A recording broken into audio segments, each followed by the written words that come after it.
Welcome করছি নাটকবাজের আরও একটা স্পেশাল ভিডিওতে। আজকে আমরা বাংলাদেশ ন্যাশনাল ফিল্ম অ্যাওয়ার্ড নিয়ে কথা বলবো। আর থাম্বনেল দেখেই বুঝতে পারছেন আজকে আমরা কথা বলবো আফরান নিশু এই বাংলাদেশ ন্যাশনাল ফিল্ম অ্যাওয়ার্ড পাওয়ার জন্য তাকে কংগ্রাচুলেশন এবং শুভেচ্ছা জানিয়ে আজকের এই ভিডিওটা আমরা শুরু করছি।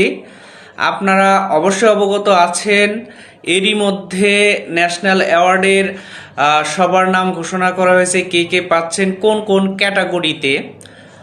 তো আফরান নিশু অলরেডি তার নাম ঘোষণা করা হয়েছে সুড়ঙ্গ মুভির জন্য, তাকে বেস্ট অ্যাক্টর হিসাবে। আর সুড়ঙ্গ মুভি হচ্ছে আফরান নিশুর সর্বপ্রথম মুভি, আর প্রথম মুভিতেই আফরান নিশু বাজিমাত করেছে। যারা আফরান নিশুর কেরিয়ারের প্রথম দিক থেকে এখন পর্যন্ত সবগুলো কাজ দেখে এসেছেন, তারা এক বাক্যেই বলবেন বাংলাদেশের সেরা অভিনয় শিল্পীর মধ্যে আফরান নিশু হচ্ছে একদম বেস্ট ক্যাটাগরির একজন।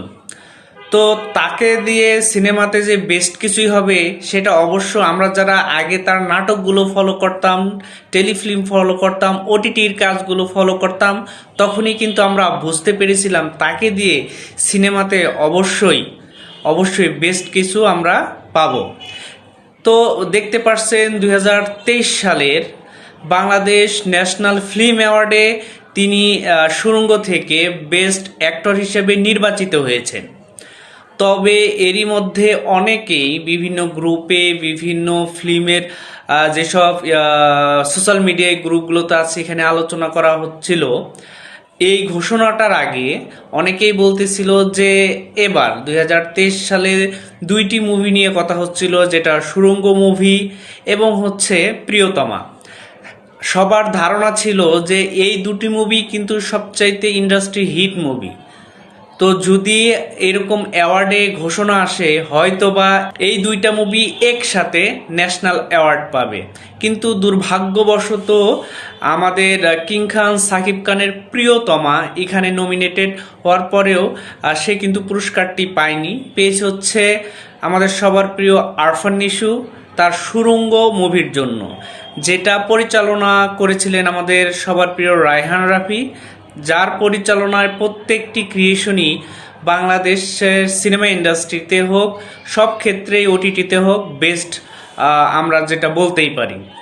সো কে কে খুশি হয়েছেন সুড়ঙ্গ মুভির জন্য আরফান নিশুর এই ন্যাশনাল অ্যাওয়ার্ড প্রাপ্তিটা? আপনি কেমন দেখছেন? এবং আপনার জায়গা থেকে অবশ্যই আমরা সবাই আরফান নিশুর এই প্রাপ্তিটাকে কংগ্রাচুলেট করি এবং আশা করি ভবিষ্যতে আরও সুন্দর সুন্দর মুভি সে আমাদেরকে উপহার দিবে। আমরা যেহেতু তার সেই প্রথমের দিক নাটক থেকে ওটিটি সব জায়গায় আমরা তাকে ফলো করেছি, তাদের অভিনয় দেখেছি। তো আফরান নিশুর অভিনয় নিয়ে নতুন করে আলোচনার কিছু নাই, সে অবশ্যই পরীক্ষিত এবং বেস্ট অ্যাক্টর। সো আশা করি সে তার পরিশ্রমের সেই সুফলটা পেয়েছে এবং জীবনের প্রথমের মুভিতে সেই মুভিতেই ন্যাশনাল অ্যাওয়ার্ড পাওয়াটা অনেক বড় প্রাপ্তি। সো আমাদের ভিডিওতে নাটকবাজ থেকে তাকে আমরা কংগ্রেচুলেট করছি।